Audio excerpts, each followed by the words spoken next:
The moment you step into the office of the Griffin News, you feel it. Home. Worn furniture, a work table, computer stations, and back issues scatter the work area as students find their spots and settle in.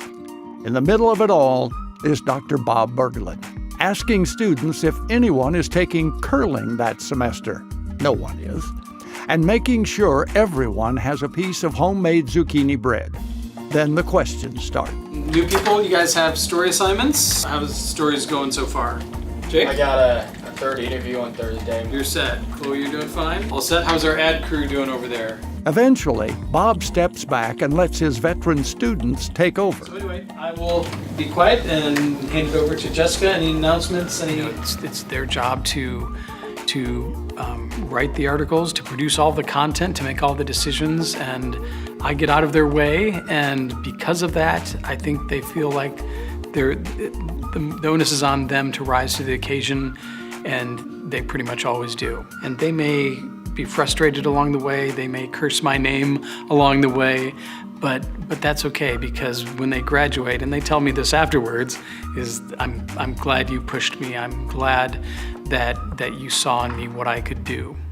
And it must work, because his students have earned local, national, and international awards. It's one thing for me to say good job, or this is an A quality piece, but it's another thing to have an outside group, be it a national or a state group, recognize these students for their awards. And sometimes journalism is one of those professions where usually you're told when you're not doing your job well, or people complain, and so they don't always get that positive reinforcement. And I think in the spring of 2005, Bob had the chance to teach in Ukraine on a Fulbright scholarship.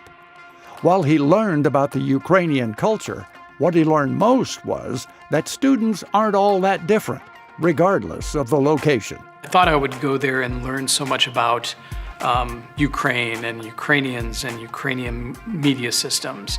And what I really learned was more about me and the United States and being a citizen here. I really gained an appreciation for the struggles of people being in another country.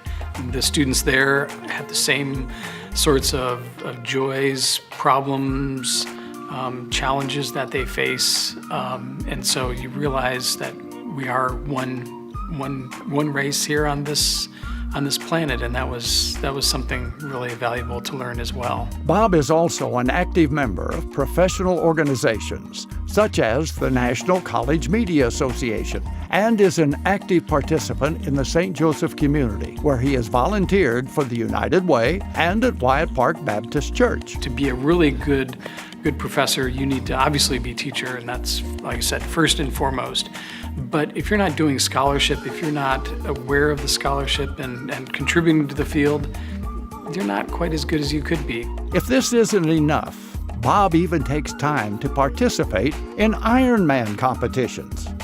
So I started triathlons, so I hadn't really done much biking or a whole lot of swimming, but it turns out I really love those things, and so I've done several Olympic distance and some half Ironman distances, and then this last year did a full Ironman triathlon.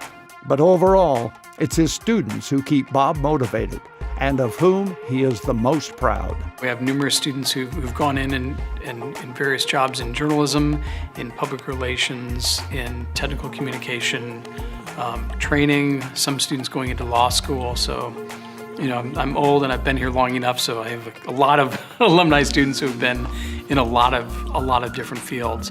So I've taken students 3 times on trips to Europe, to conferences, journalism and communication conferences in Dubrovnik, Croatia, and Athens, Greece.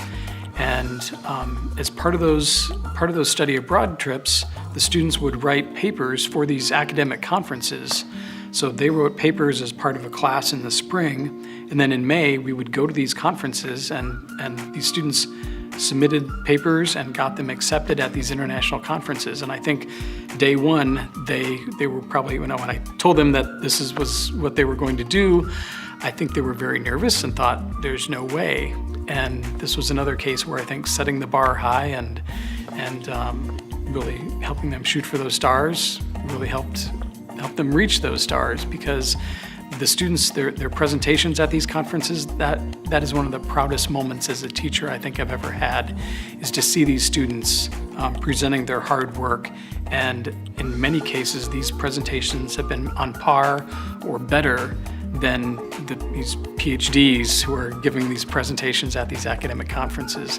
I can tell that they look at their world in a different way. They look at the United States in a different way, in a more cosmopolitan way, and so I think that's exciting. You know, they learn so much just from, even though they're not living in a country as I did in Ukraine, just seeing all these different places helps them look at their world and the world in a different light.